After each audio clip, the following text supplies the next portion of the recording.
नमस्कार, राज्यसभा टेलीविज़न में आपका स्वागत है। मैं हूं अखिलेश सुमन और आप देख रहे हैं हमारा खास कार्यक्रम स्पेशल रिपोर्ट। अपनी इस रिपोर्ट में हम आपको दिखाते हैं भारतीय विदेश नीति के उन पहलुओं को जो दुनिया में हमें विशिष्ट स्थान प्रदान करते हैं। लेकिन ये वे नीतियाँ हैं जो सिद्धांत और व्यवहार के द्वंद्व से निकली हैं और लगातार विकसित हो रही हैं।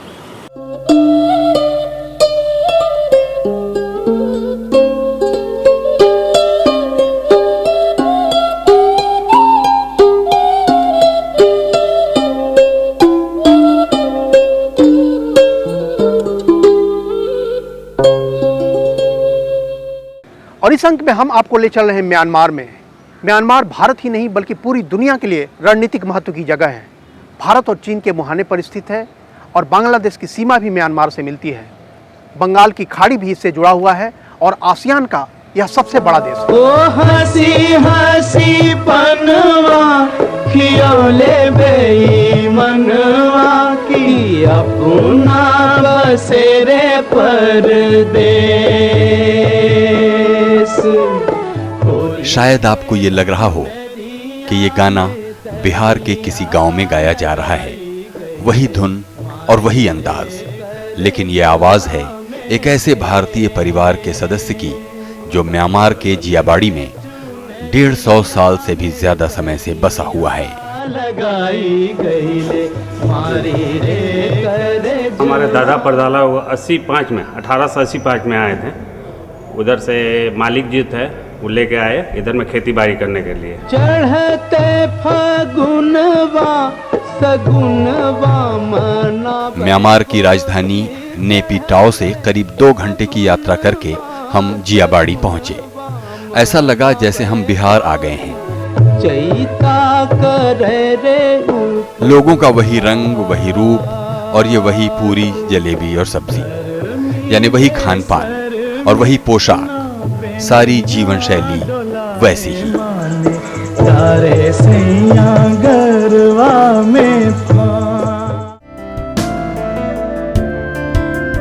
घर आए मेहमान की तरह इन्होंने हमारा सत्कार किया। घूम घूम कर वो सारी चीजें दिखाईं जो भारत से जुड़ी हुई हैं, चाहे वो महात्मा गांधी हों या देवी देवता, इन्होंने सबको सहेज कर रखा है। आने को मन करता है, आएगा एक बार, आएगा घूमने आएगा। भारत इनके खून में है और म्यांमार इनके जीवन में। जियाबाड़ी में इनके दादा परदादा तब आए थे जब दोनों देश अंग्रेजी शासन के अधीन थे। अंग्रेजों ने डुमराव के राजा को म्यांमार में बतौर इनाम 20,000 एकड़ जमीन दी थी। पहले के वहाँ का हमारे पूर्वज आर्य जी रहते थे, अभी जियाबाड़ी में रह रहे हैं, यहाँ पर शहर में रह रहे हैं। क्या करते हैं आप? व्यापारी करते हैं। भारत के खासकर बिहार, पूर्वी उत्तर प्रदेश और बंगाल के लोगों ने म्यांमार के उस इलाके में जंगल काटे और जमीन को खेती लायक बनाया। उनमें से कुछ ने खेती शुरू की तो कुछ ने दुकानें खोली। आप कहाँ के रहने वाले थे? जियाबाड़ी का रहने वाला। अच्छा, ऐसे पहले इंडिया में कहाँ के थे? इंडिया में बांग्लादेश में। मेरा पिताजी वहाँ से आए। कहाँ बांग्लादेश में? कहाँ? चट्टाओं से आए। अच्छा, क्या नाम है आपका? और मेरे पिताजी का नाम डॉक्टर अमल दास जी है, पिता है, मेरा नाम डॉक्टर DM दास है। ये लोग म्यांमार के ही होकर रह गए। हमने थाह लेने की कोशिश की कि अब कैसा है म्यांमार।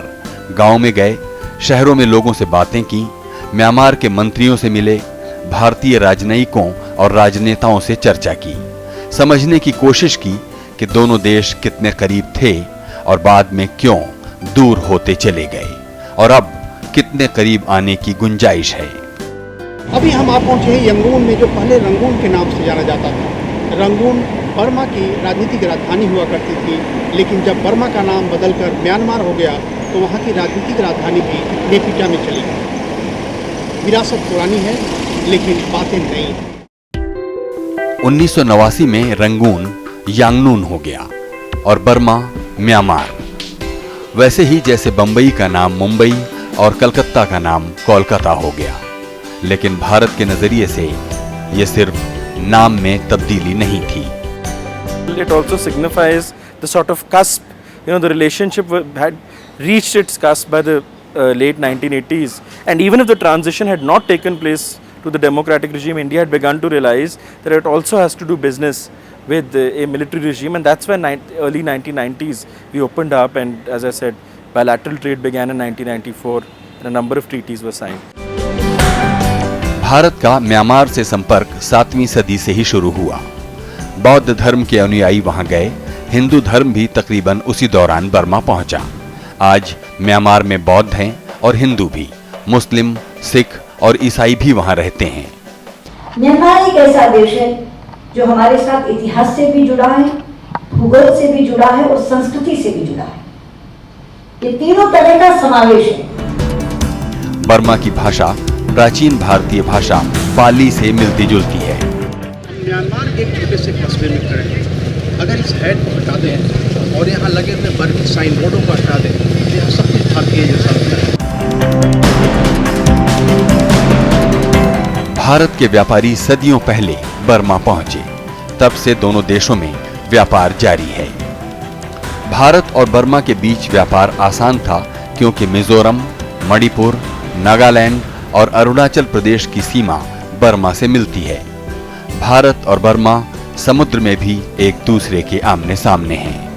हमारा बॉर्डर लगता है, हमारे नॉर्थ ईस्ट का बॉर्डर लगता है, और केवल बॉर्डर नहीं लगता। अभी जब नरेश जी बोल रहे थे तो उन्होंने कहा यहाँ चंदा को संदा कहते हैं, सीता को गीता कहते हैं। वो केवल म्यांमार में नहीं कहते, हमारे नॉर्थ ईस्ट में चे को से बोलने की परंपरा है, से को है बोलने की परंपरा है। आप गुवाहाटी जाइए, वो आपको कहेंगे साय पिएंगे। ब्रिटेन ने जब दोनों देशों को गुलाम बनाया तो उसने भारत और बर्मा को एक ही भूभाग मानकर राज किया। यह है म्यांमार का इंडिपेंडेंस स्क्वायर। भारत और म्यांमार के बीच एक समानता यह भी है कि दोनों ब्रिटिश हुकूमत के अंदर थे और लंबी लड़ाई के बाद दोनों ने आज़ादी हासिल की। 1937 तक बर्मा ब्रिटिश राज का अंग रहा। उस समय बर्मा का कोई भूभाग ऐसा नहीं था जिसमें भारतीय मौजूद नहीं थे। 1895 तक 18,000 भारतीय सैनिक बर्मा में तैनात थे।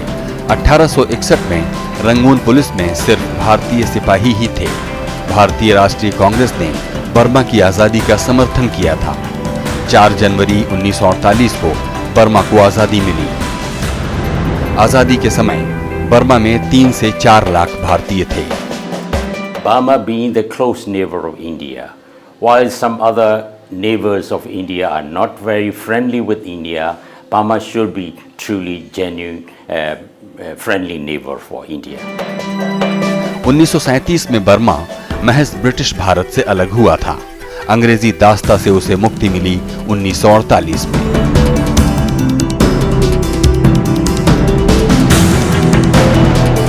जिस दिन बर्मा आजाद हुआ, यू नू बर्मा के पहले प्रधानमंत्री बने। भारत के पहले प्रधानमंत्री पंडित जवाहरलाल नेहरू ने वहां के लोगों की हर तरह से मदद करने की घोषणा की थी। उस समय बर्मा की अर्थव्यवस्था छोटी थी। बर्मा की मदद के लिए भारत ने वहां से चावल का आयात शुरू किया। 1949 में बर्मा के विद्रोहियों के खिलाफ लड़ाई के लिए भारत ने हथियार दिए। 1950 में 6 डकोटा हवाई जहाज और 10 लाख ब्रिटिश पाउंड बर्मा को दिए गए। सरकारी कामकाज के लिए 50 लाख रुपए का आसान कर्ज दिया गया। बर्मा के संविधान लेखन में मदद के लिए एन.बी. राव को भारत से वहां भेजा गया। India is the best country in the world when it comes to refugee and humanitarian ground. I've been living here, thousands of Burmese refugees living here, American workers living here. We have privilege living in India. Our friends and my colleagues in Thailand or other countries, they can enjoy that kind of freedom. So India is such a country. I never forget Indians. लेकिन Burma ने आजादी के तुरंत बाद यानी 1948 में ही गैर बर्मियों के वहां जमीन खरीदने पर भी रोक लगा दी। फिर 1949 में गैर बर्मियों की जमीन का राष्ट्रीयकरण कर दिया गया। इससे सबसे ज्यादा नुकसान भारतीय मूल के लोगों को ही हुआ, लेकिन भारत ने इस मसले को ज्यादा तूल नहीं दिया। पिछड़ेपन से जूझ रहे बर्मा की मदद भारत सरकार ने जारी रखी। हम अभी म्यांमार के संसद भवन के सामने खड़े हैं। संसद भवन इस बात का प्रतीक है कि म्यांमार में देर से ही सत्ता और लोकतंत्र का आत्मसंघर्ष अभी भी जारी है। आंग सान सू की सक्रियता से संसद की गतिविधियों में भाग लेती हैं और भारत ने भी यह तय किया है कि यह म्यांमार की जनता को तय करना है कि वहाँ लोकतंत्र किस तरीके से और यहाँ की शासन किस तरीके से चलेगा।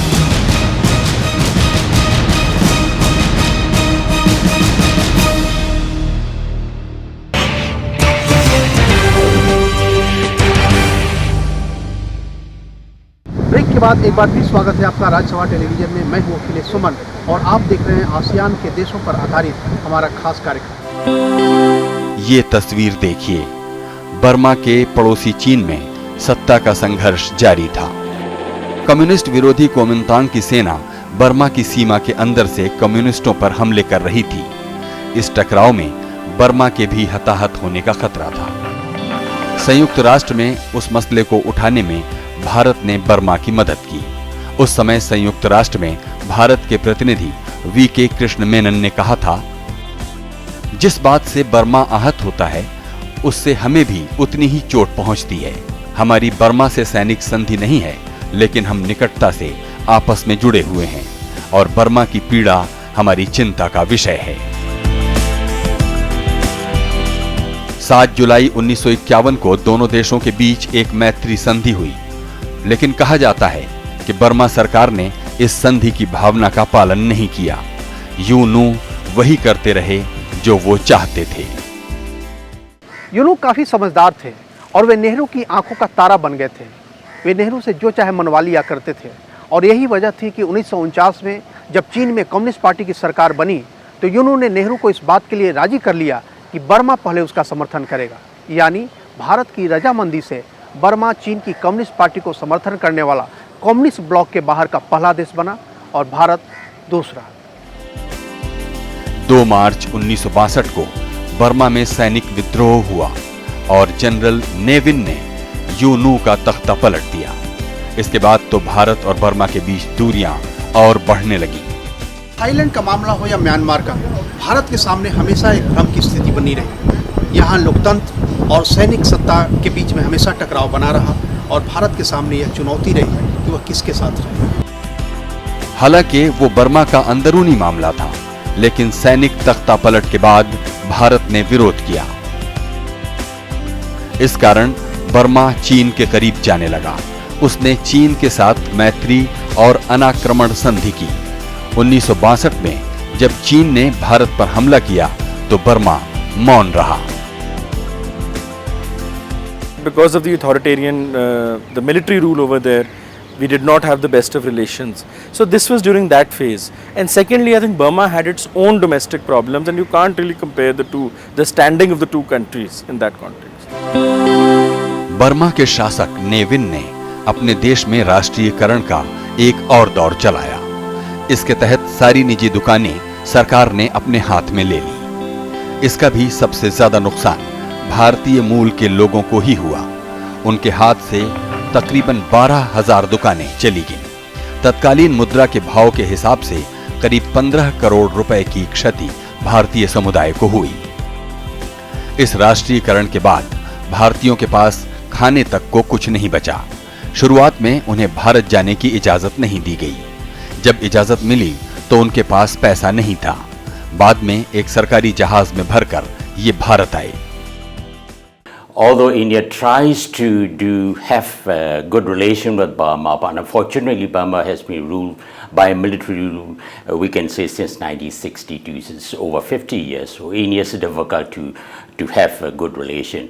For that reason, Burma needs to be a genuinely democratic country. इस बीच सीमा विवाद की वजह से चीन ने बर्मा के बागियों की मदद शुरू कर दी।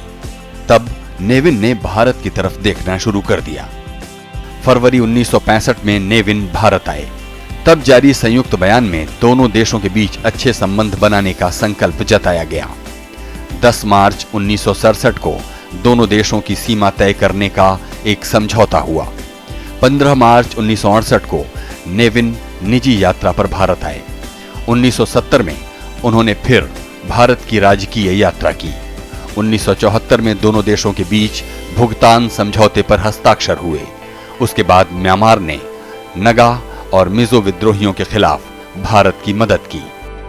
both China and India sided with the military regime. For example, in the United Nations, in the Geneva Human Rights, or even the non-aligned movement. And both countries sells goods and arms as well, and also border open for both India and China borders. चीन को ये बातें पसंद नहीं आईं। उसने खुलेआम नेविन की भारत यात्रा का विरोध किया। उसके बाद चीन के सरकारी पीकिंग रेडियो पर नेविन सरकार की आलोचना फासिस्ट तानाशाही कहकर की गई। बर्मा भारत के करीब आ रहा था और चीन के खतरे उसे साफ साफ महसूस होने लगे थे। लेकिन इसी बीच भारत के सामने एक नैतिक सवाल खड़ा हो गया। बर्मा के पूर्व प्रधानमंत्री यूनो ने भारत से शरण मांगी और 1974 में वे भारत आ गए। इसने भारत और बर्मा के समीकरण को एक बार फिर से बदल दिया। यूनो अकेले नहीं आए, उनके साथ बर्मा के छात्र और आंदोलनकारी भी आए। इससे धारणा बनी कि भारत बर्मा के सरकार विरोधी आंदोलनकारियों की मदद कर रहा है। 1988 आते आते बर्मा में सैनिक शासन के खिलाफ मजबूत आंदोलन शुरू हो गया। आंग सान सू ची के नेतृत्व में चल रहे इस आंदोलन को भारत ने नैतिक, बौद्धिक और आर्थिक यानी हर तरह से समर्थन दिया। इससे बर्मा की सैनिक सरकार का भारत से 36 का रिश्ता बन गया। 1990 में बर्मा के आम चुनाव में सू ची की party national league for democracy यानी NLD को भारी बहुमत मिला, लेकिन सू ची को सत्ता नहीं सौंपी गई, बल्कि उन्हें नजरबंद कर दिया गया। भारत ने इस मसले को 1992 में संयुक्त राष्ट्र में उठाया। 1995 में भारत ने सू ची को जवाहरलाल नेहरू पुरस्कार से सम्मानित किया। सू ची की पढ़ाई नई दिल्ली के लेडी श्री राम कॉलेज में हुई थी।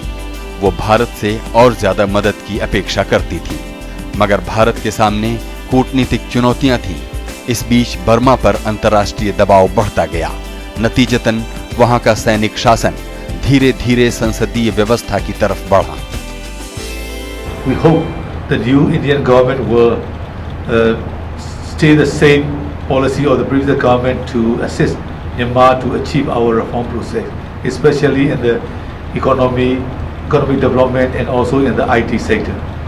म्यांमार की संसद भवन के परिसर को देखकर यह लगता है कि भले ही म्यांमार को लोकतंत्र के मामले में हमसे बहुत कुछ सीखना है, लेकिन यह भी सच है कि भारत को भी म्यांमार जैसे छोटे देशों की जीविका से बहुत सीखना है। म्यांमार की भू राजनीतिक स्थिति भारत के लिए खासी अहम है। It is our gateway to Southeast Asia. And Myanmar is also very important because now that Myanmar is really opening up with the political transition which is taking place and potential economic reforms that are going to take place, it is going to become a very major economic opportunity for India and Myanmar. Myanmar के गांवों में गरीबी है, उससे भी ज्यादा जितनी भारत में है, लेकिन शहरों में बन रहा ये बुनियादी ढांचा दिखाता है कि बर्मा की वर्तमान सरकार विकास की राह पर आगे बढ़ने की जी जान से कोशिश कर रही है। इसके लिए म्यांमार चीन की मदद ले रहा है और भारत की भी। म्यांमार के पास संपदा की कमी नहीं है और न ही आत्मविश्वास है। उसका रणनीतिक महत्व इतना ज़्यादा है कि दुनिया के सभी देश उसके साथ आने को तैयार हैं।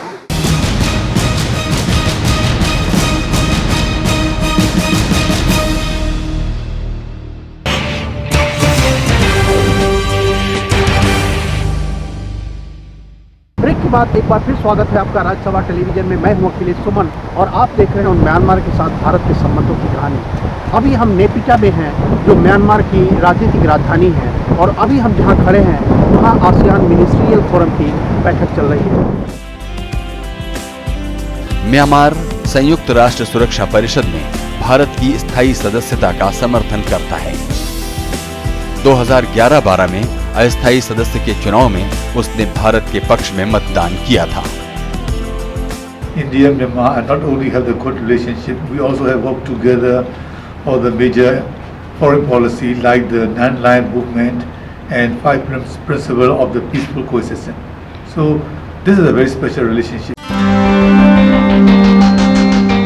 आज भारत और म्यांमार अपने संबंधों के एक नए दौर में हैं।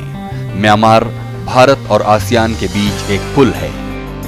भारत म्यांमार होकर आसियान के देशों से सड़क के रास्ते जुड़ सकता है, वहीं भारत होकर आसियान के देश भी दक्षिण और मध्य एशिया तक जा सकते हैं। हमने म्यांमार के साथ भी चाहा है कि हमारा लैंड रूट से भी हमारी कनेक्टिविटी बने और सी रूट से भी कनेक्टिविटी बने, ये हम लोग चाहते हैं। और सबने जिससे भी मैंने इस बारे में बात की वो बहुत ही उत्साहित दिखाई दी। नेपिटा में आसियान की हो रही इस बैठक में हमने महसूस किया कि दक्षिण पूर्व एशिया के देशों की खासियत ये है कि वे सामूहिक रूप से दुनिया की बड़ी ताकतों के साथ संवाद करते हैं और उन दोनों के हितों में क्या हो सकता है, यानी अमेरिका, चीन, भारत, जापान जैसे कई देश हैं जिनके साथ वे बात करते हैं और आपसी हितों पर चर्चा करते हैं। विदेश मंत्री सुषमा स्वराज ने इस अवसर पर आसियान से जुड़े 11 देशों के प्रतिनिधियों से अलग अलग बातचीत की।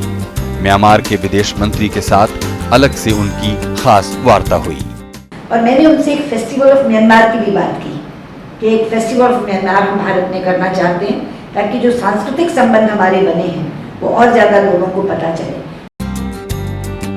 म्यांमार में भारत के राजदूत ने हमें समझाया कि भारत फिलहाल म्यांमार के लिए क्या कर रहा है।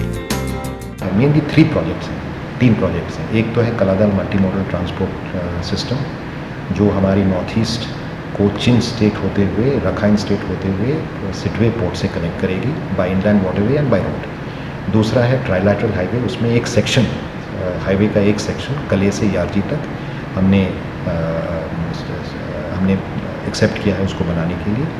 तीसरा वो तमो कले रोड जो उसके पहले है, जो पहले से ही हमने बनाए रखा था, उसमें जो ब्रिजेस हैं करीब 70 ब्रिजेस हैं जिसको अपग्रेड करना है। नेपिटाओ में विदेश मंत्री सुषमा स्वराज को वहां रहने वाले भारतीयों ने बताया कि भारतीय समुदाय के लोगों को सम्मान और बराबरी का अधिकार दिलाने के लिए वहां अब भी काफी कुछ करने की जरूरत है।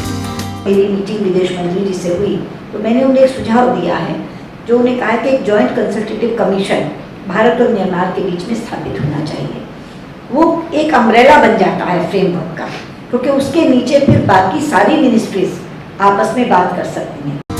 भारतीय कारोबारी चाहते हैं कि भारत सरकार म्यांमार की सरकार से भारतीय उद्यमियों को उसी तरह की सहूलतें देने के लिए कहे जैसी वो चीनी कंपनियों को देती है। यहाँ पर काफ़ी चाइनीज़ लोगों ने अपना गृहस्थी बना के और हम इंडियन जो काम कर रहे हैं यहाँ पर वो यहाँ पर in terms of foreigner treat किया जाता है और फॉरेनर के लिए ट्रीटमेंट अलग होती है और चाइनीज़ के लिए ट्रीटमेंट अलग होती है। इम्पोर्ट साइड में काफ़ी कंपटीशन है यहाँ पे और चाइना काफ़ी इस कंट्री के साथ इन्वॉल्व था कई सालों से। इंडिया बिजनेस अभी काफ़ी एक्टिव हुआ है, मतलब नॉर्मल रूट से अगर आप देखें ट्रेडिंग तो बॉर्डर ट्रेड में भी चाइना का बहुत ज़्यादा है और इंडिया का बॉर्डर ट्रेड अभी कम है और वहाँ पे भी डेवलप करने का काफ़ी स्कोप है, लेकिन हमारे प्रोडक्ट्स बहुत अच्छे हैं। हम अभी खड़े हैं म्यांमार की राजधानी नेपिटा के पगोड़ा के सामने। यह म्यांमार के बौद्ध संस्कृति का प्रतीक है। बुद्ध धर्म का उद्भव भारत में होने के बावजूद राजनयिक, राजनीतिक और आर्थिक तौर पे भारत इसका उपयोग नहीं कर पाया है। गौतम बुद्ध की विरासत को म्यांमार ने संजो कर रखा है। फिलहाल वो भारत और चीन के हितों के बीच संतुलन बनाने में जुटा हुआ है। Seeing that this situation between the India and China, so emerging very big economy is I think there's a very good opportunity for Myanmar because we are located between these two markets. So Myanmar is just a transit point from the Indian export to especially the northern part of India to the inland province of the China. So they have to use the Myanmar as a corridor. समुद्री सीमा विवाद को सुलझाने के लिए अभी भारत एक उदाहरण बन गया है। खुद अमेरिकी विदेश मंत्री जॉन केरी ने इस बात को उदाहरण दिया कि किस तरह भारत और बांग्लादेश में अपने समुद्री विवाद को हल किया और उसी तरह इंडोनेशिया और फिलीपींस ने भी हल किया। अगर साउथ चाइना सी में भी यही उपाय अपनाया जाए तो शायद दक्षिण पूर्व एशिया का पूरा विवाद जल्दी ही खत्म हो जाएगा। म्यांमार भी इसी रणनीति का लाभ उठाना चाहता है। जिस देश से जो मिले उसे लेकर वो अपने विकास के लिए प्रयासरत है। भारत यहाँ कई रास्ते बनाने में म्यांमार की मदद कर रहा है। भारत का लक्ष्य पुरानी बातों को भूलकर म्यांमार के साथ व्यापार बढ़ाने और रक्षा और सुरक्षा के दृष्टिकोण से भारत का सहयोगी बनने का है। जैसे हमने कहा पहले, एक तो एग्रीकल्चरल रिसर्च में 2 प्रोजेक्ट्स हैं, एक आईटी में एक प्रोजेक्ट है, 2 इंडस्ट्रियल ट्रेनिंग में हमने कर चुके हैं। हमने पहले इंग्लिश लैंग्वेज में एक किया था, एक एंटरप्रेन्योरशिप डेवलपमेंट में किया था, और 2 और आईटी इंस्टीट्यूट्स, एक तो चालू है और एक हम सोच रहे हैं करने के लिए। नेपिटाओ बिल्कुल नई बसी बसाई राजधानी है। इसका निर्माण सैनिक शासन ने ही किया और ये वही सैनिक शासन है जो अब भारत से लोकतंत्र सीखना चाहता है। So we are looking and study and learn a lot from the India experience, because India is like something like the federal state. You have a lot of right. We also the same thing like the chief minister and and also their own parliament, and also we are. So for example, like the dealing with the relationship between the union and the state. और अब जब Bharat ASEAN का partner बन गया है तो फायदा इसी में है कि भारत जमीन के रास्ते आसियान के सभी देशों में जा सके। भारत म्यांमार थाईलैंड सड़क इसकी शुरुआत है। मंजिल बहुत दूर तक है, वहां से काफी आगे जहां बहादुर शाह जफर दफन है, और वहां तक भी जहां बिना किसी हवाई जहाज के गौतम बुद्ध के अनुयायी पहुंच गए थे। लेकिन स्थिति यह है कि आज भी म्यांमार बैंकॉक होकर ही जाना पड़ता है, कोई सीधी फ्लाइट नहीं है। मेरे पिया वो मेरे पिया गए रंगून, किया है वहाँ से टेलीफोन, तुम्हारी याद सताती है, तुम्हारी याद सताती है, जिया में आग लगाती है। मेरे पिया गए रंगून, किया है वहाँ से टेलीफोन, तुम्हारी याद सताती है, तुम्हारी याद सताती है, जिया में आग लगाती है। और अब हम रंगून से दिल्ली आ गए, लेकिन प्रधानमंत्री नरेंद्र मोदी जल्दी ही दिल्ली से रंगून जाने वाले हैं। म्यांमार की राजधानी नेपिटाओ में ईस्ट एशिया समिट होना है, लेकिन मुझे लगता है कि म्यांमार जाने के पहले प्रधानमंत्री के जहन में यह बात जरूर होगी कि म्यांमार सिर्फ भारतीय संस्कृति का विस्तार नहीं बल्कि यह भारतीय अर्थव्यवस्था का विस्तार भी हो सकता है। और म्यांमार के मंत्रियों ने यह साफ साफ कहा कि वे भारत के लिए न सिर्फ आसियान बल्कि चीन का द्वार भी बनना चाहते हैं। मतलब साफ है, लेकिन सवाल यह है कि अगर बौद्ध धर्म के अनुयायी बिना किसी हवाई जहाज और रास्ते के दक्षिण पूर्व एशिया और पूर्व एशिया के देशों तक पहुंच सकते हैं तो आज की तारीख में भारत क्यों नहीं पहुंच सकता। राज्यसभा टेलीविज़न के इस खास कार्यक्रम में अखिलेश सुमन की तरफ से आज बस इतना ही। अगले कार्यक्रम के साथ हम फिर मिलेंगे, तब तक के लिए नमस्कार।